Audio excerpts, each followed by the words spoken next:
to the city of Nephi. I wasn't even sure those places ever existed. And what I found in my anthropology classes is that my Christian friend was right, and the Book of Mormon was wrong.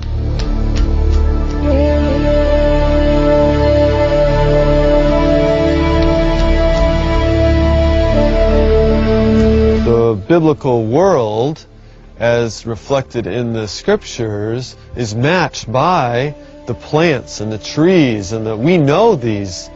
Figs, almonds, palm trees, wheat, barley. When I read the New Testament, I see the relationship between Jesus and his world as one that represents accurately the types of animals that we find in the ancient Near East.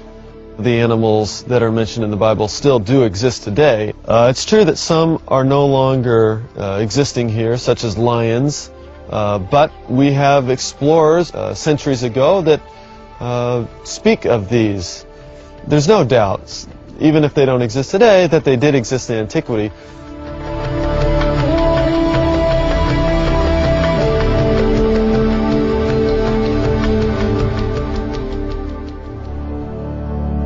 The Book of Mormon describes how Lehi's sons explore the land after their arrival in the Americas.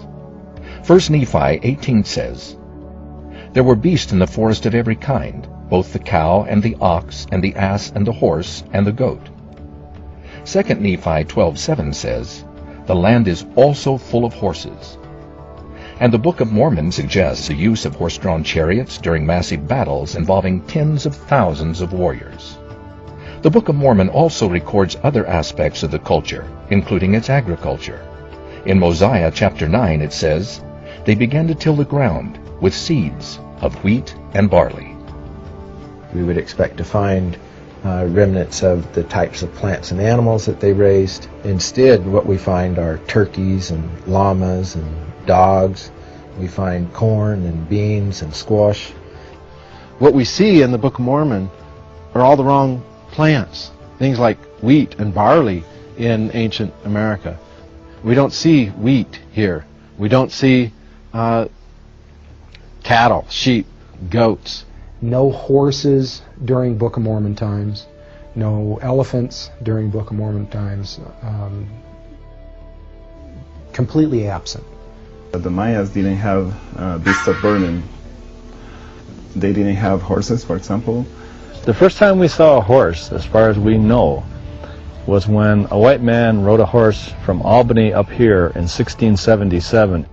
So the stories of riding horses into battle could not have occurred in the Americas.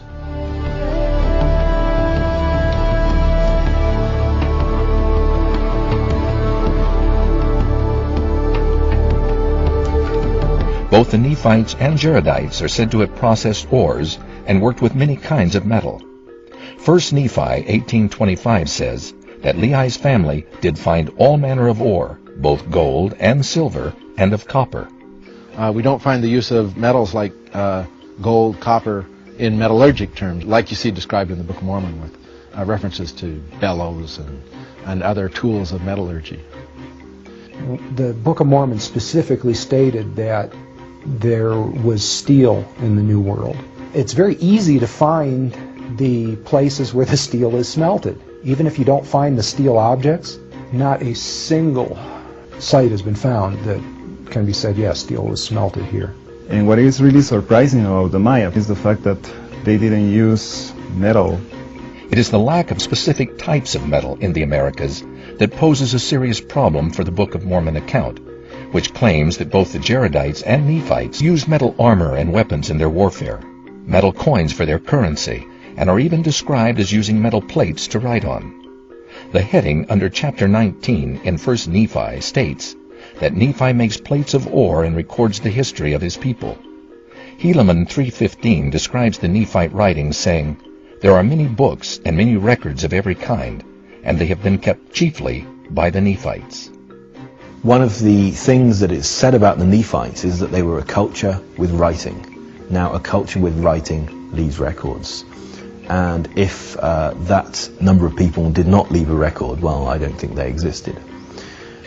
And other records and accountings say that there were just, hundreds or thousands of plates and records of the people. The idea that there could have been an empire that lasted for 1,000 years, that claimed to be literate, and for there to be no historical trace at all is extremely far-fetched. Any indication that the ancient Americans between 600 BC and 400 AD wrote on metal plates? No.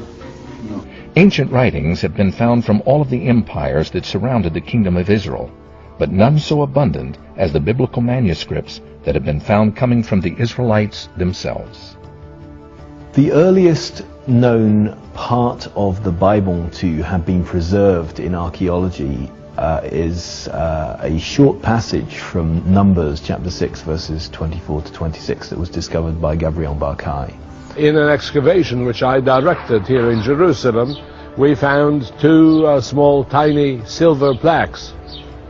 They carry in the ancient Hebrew script the oldest biblical verses that we own. They come from this very period, the 7th century BC.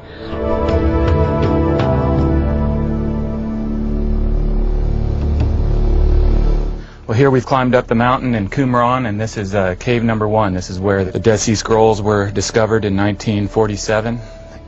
Every single book of the Old Testament, apart from possibly the book of Esther, is found in the Dead Sea Scrolls. And so now we have copies of the Old Testament books from the Dead Sea Scrolls from 200 to 100 BC. For the Greek New Testament, we have around 5,500 manuscripts that's containing part or all of the Greek New Testament. So we've got plenty of evidence for the Greek Gospels, for the Greek letters in the New Testament that go way, way back to very early on, to only a matter of a few decades after they were first written. By contrast, we have no ancient copy of the Book of Mormon. We have manuscript evidence that's almost 2,000 years old for the New Testament and over 2,000 years old for the Old Testament. For the Book of Mormon, I'm not aware of any manuscript evidence at all. But with the Book of Mormon, we have no documentary trail. We do not have texts that we can go to until 1830. Between the events in the Book of Mormon, which supposedly ended in 400 AD, and the first documentary trace is 1,400 years before we find any sort of documentary trace. What this suggests to me is that the book itself was constructed in the 19th century. Where are the documents? Where's the history that we find ample, abundant when we're dealing with the Bible? Why don't we find it with the Book of Mormon too? If you had the textual support of ancient documents for the Book of Mormon that say the Bible has, would you have lost faith in the Book of Mormon?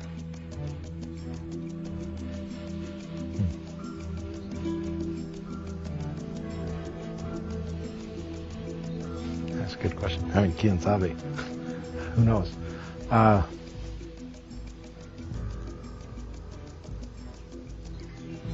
It would certainly help the situation if the Book of Mormon had a documentary trail and artifacts that would support its claims.